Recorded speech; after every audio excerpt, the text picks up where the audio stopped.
a partir de hoje, toda sexta-feira, eu vou estar aqui junto com você. Sexta-feira, 18 horas, aconteça com Bartira Freitas. Eu acho que você vai dar licença, né? Para a gente conversar um pouquinho, para a gente debater, para a gente discutir, para você dar a sua opinião também, com certeza. E hoje, a gente já está começando com o pé direito do programa.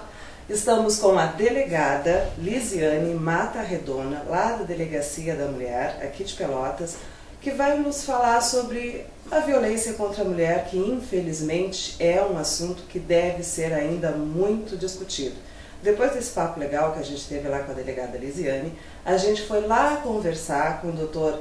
José Antônio Leivas, lá da Clínica de Terapia e Psicodrama.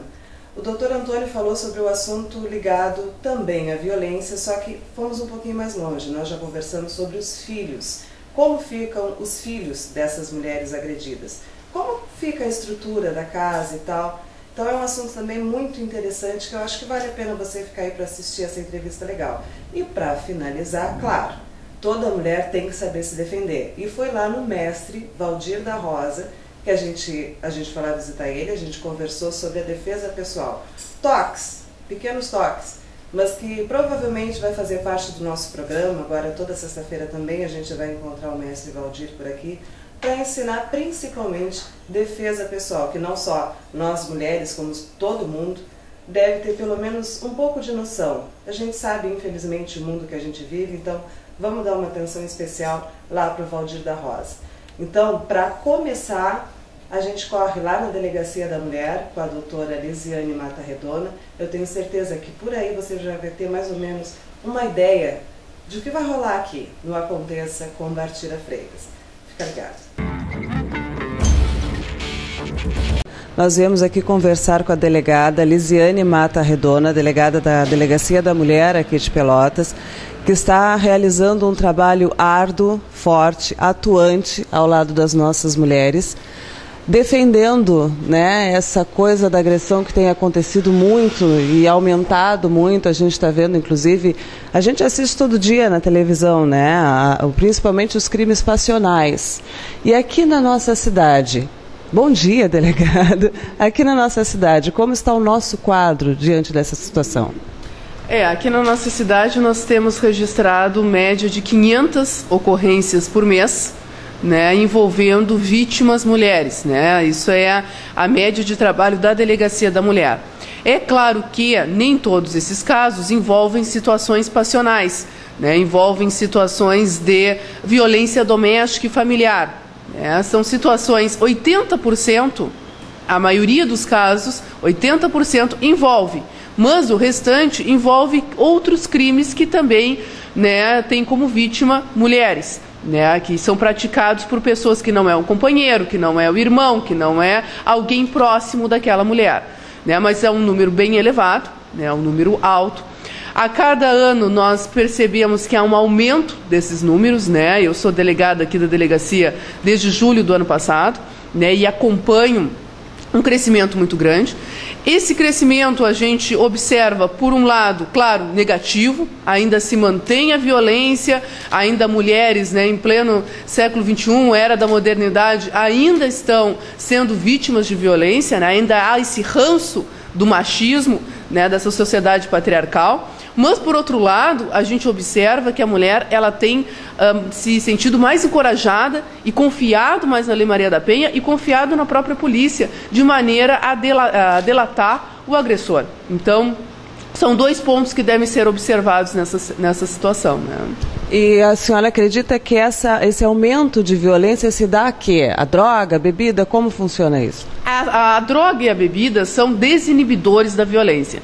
A maior causa da violência doméstica e familiar, né, daquele homem que bate naquela mulher, que agride aquela mulher, que mata aquela mulher, é em razão do machismo, é em razão do ranço patriarcal, do sentimento de posse, do sentimento de dominação sobre aquela mulher. Né? No momento em que aquela mulher não faz aquilo que aquele homem acha que ela deve fazer, ou se comporta de uma maneira que ele não concorda, o medo de ser traído também, a vergonha de ser traído perante a sociedade, né? Isso faz com que aquele homem ele perca o controle, ele quer controlar aquela mulher. Quando ele sente que ele não tem o controle dela, ele passa a agredi-la. Ele usa a sua força para impor o seu poder sobre aquela mulher. Então, essa é a maior causa da violência. O que nós devemos fazer? É mudar a mente daquele homem, né? Claro que é muito difícil, por quê? Porque aquele homem foi criado numa sociedade que concordava com aquilo. E às vezes a própria mulher é machista também. Ela mesma cria o seu filho daquela forma, né? Passa aqueles valores para o filho e também aceita aquilo como natural, como normal. Então, qual é hoje o maior entrave e a maior causa da violência?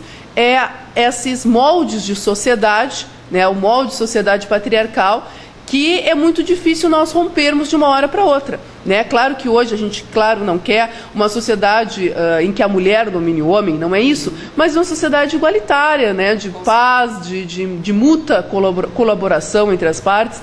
Então, claro que a droga, o álcool, eles desinibem aquela mente, né, já viciada com esses sentimentos, mas a gente tem assim que a causa assim fundamental é essa, né? A raiz do problema está aí. E a partir de que momento a senhora acredita que a mulher deve, né, ter mais atenção, ver que já está começando as primeiras pistas, digamos assim, que a violência vai ocorrer e tal, inclusive no início de relacionamento, por exemplo, né? Qual seria mais ou menos o caminho? Sinais, né? Na verdade, a violência doméstica ela passa por um ciclo de evolução.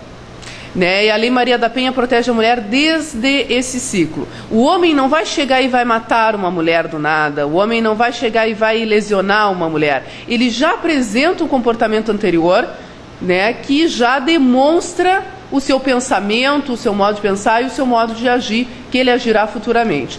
Como que a mulher pode perceber? Situações começam primeiro naquela fase de tensão que a gente diz, as discussões, né, aquele homem começa a proferir palavras de baixo calão, aquele empurrãozinho, né, acho que o empurrãozinho já é um alerta. Sim, até porque né, aquela coisa, foi só um... mas esse empurrãozinho pode se transformar em algo mais grave depois. Então são esses sinais, né, que a gente fala que são os indícios de um homem violento. Então, se a mulher ela não rompe com esse ciclo no início da fase de tensão, ele já vai evoluir para uma fase de enfrentamento, porque da próxima vez não vai ser um empurrãozinho, da próxima vez poderá ser um soco, um tapa, e por aí vai. E depois a gente fala que tem aquela fase de lua de mel, né? Que depois de cessar daquele ato de violência, né, aquele homem passa a tratar aquela mulher com atos de delicadeza, de gentileza, de modo a reconquistá-la. Né, e também, às vezes, para evitar que ela denuncie, né, tem N situações. Mas é importante que a mulher ela rompa com aquele ciclo logo no início, né, se proteja logo no início. E as agressões contra as mulheres se dá com mulheres mais velhas, com relacionamentos mais antigos ou não? Agora as jovens já se envolvem, como está esse quadro? As jovens também se envolvem, mas o maior perfil da vítima seria, né, pelo menos os dados aqui da delegacia, idade produtiva, entre 20 a 40 anos, né, mulheres de baixo nível econômico e social, esse é o maior, né? Eu não quero dizer aqui que em níveis mais altos não exista violência, a gente sabe que existe, é um problema universal, generalizado em todas as classes sociais, mas o perfil, né, que se nós pudermos traçar de mulheres vítimas